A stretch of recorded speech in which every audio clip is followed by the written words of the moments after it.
RJD recording studio Ghoghartiya. Singing by Sonu Yadav. तो सोनू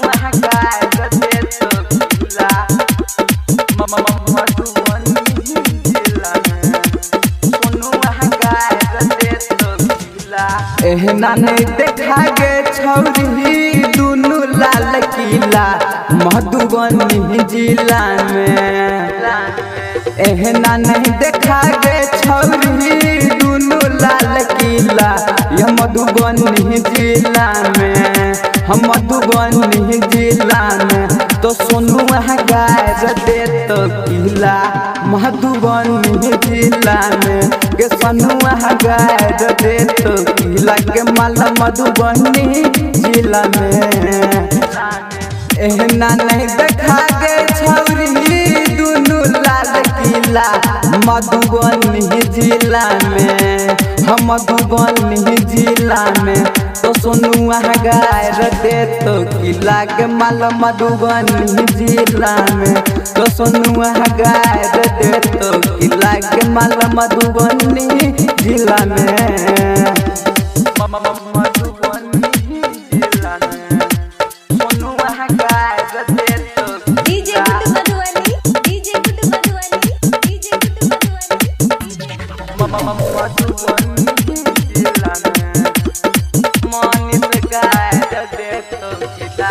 सन कल छोरा सब फायदा दे तो छोली लाग हो कि छोरी अभी ये चल देते गोली। सन कल छोरा सब फायदा दे तो छोली लाग हो कि छोरी अभी ये चल देते गोली। छोड़ा दे तो छौरा सब अभी एक पानी यहाँ मधुबनी जिला में। एक मधुबनी जिला में तो पंकज गाय दे तो किला मधुबनी जिला में। तो मनीष गाय दे तो किला के छोरी दरभंगा जिला में। सोनू गाय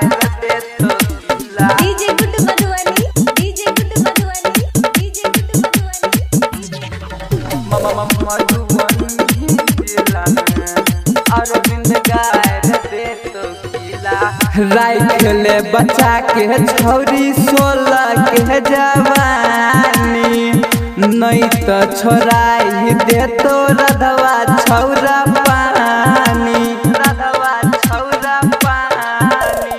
राइखले बच्चा के छौरी 16 के जवानी नहीं तो छोराई दे तो रधवा छौरा पानी।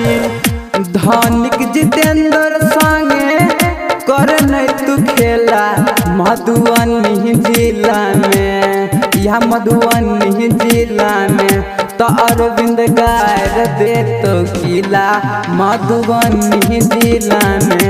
तो दीवाना गाय दे तो किला के माला मधुबनी जिला में। ये छोरी बैठ कर यहाँ रही पर का छोरा सब बड़ फाइट छै।